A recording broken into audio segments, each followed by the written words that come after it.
হরে কৃষ্ণা, রাধে রাধে। তোমরা সকলে কেমন আছো? আশা করি তোমরা সকলেই ভালো আছো। আর গোপালের কৃপায় যেন তোমরা সকলেই সুস্থ থাকো, ভালো থাকো।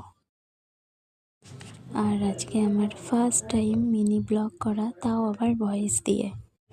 আর আজকে ওয়েদারটা এতটাই খারাপ ছিল, মানে সকাল থেকেই দেখছি মেঘলা, একটুর জন্য রোদ্দুরটা বেরোয়নি। তাই ঠিক করলাম যে আজকে গোপালদেরকে গাটা মুছিয়েই দেবো, স্নানটা আর করাবো না।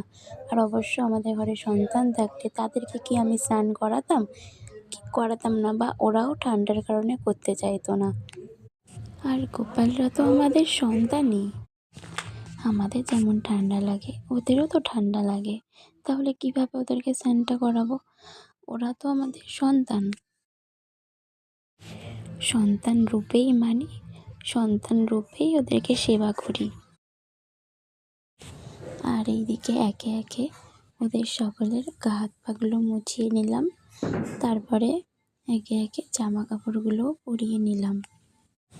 তারপর ওদেরকে এক এক করে যে যার আসনে বসিয়ে দিলাম, আর সোয়েটারগুলো পরিয়ে দিলাম। সোয়েটার না পরালে যে ওদের আবার ঠান্ডা লাগবে, ওই যে বললাম ওরা আমাদের সন্তান। আর একে একে ওদের হাতে বাঁশিগুলো দিয়ে দিলাম। আর রাধারানীর তো খুব প্রিয় বাঁশি। আর আমি যতদূর জানি কৃষ্ণের কাছে তো বাঁশি সবসময় থাকতো, কারণ কৃষ্ণ বাঁশি বাজালে আমাদের রাধারানী ছুটে চলে আসতো আমাদের কৃষ্ণের কাছে। তারপরে গোপালের ভোগটা লাগিয়ে দিলাম। পিয়ারা ছিল ঘরে, পিয়ারা দিয়ে দিলাম গোপালকে। তোমরাও দর্শন করো ভোগ দর্শন করলে যে দুর্ভোগ কাটে। তারপরে প্রদীপ ধূপকাঠি ধরিয়ে দিলাম, কারণ এগুলো না ধরালে যে পুজো হয় না। ধরিয়ে দিলাম। তোমরা যদি আমার এই ভিডিওতে অনেক অনেক ভালোবাসা দাও, তাহলে আমি এরপর থেকে এরকম ভয়েস দিয়েই ভিডিও করব। আর তোমাদের যদি কোনো প্রশ্ন থাকে তোমরা আমাকে এই কমেন্টে করতেই পারো। আমি তাহলে এর পরের ভিডিওতে তোমাদেরকে ভয়েস দিয়ে সেই প্রশ্নের উত্তর দেব।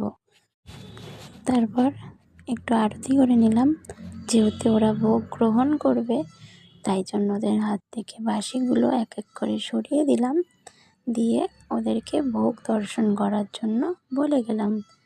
বলে বাইরে গেছিলাম, এসে কিছুক্ষণ পরে এসে ওদেরকে ভোগ মুখে, ওরা তো ছোটো, ওদেরকে মুখে তুলে খাইয়ে দিলাম, দিয়ে জল খাইয়ে মুখ ধুইয়ে দিলাম। আর তোমরা কিন্তু সাবস্ক্রাইব করতে ভুলো না।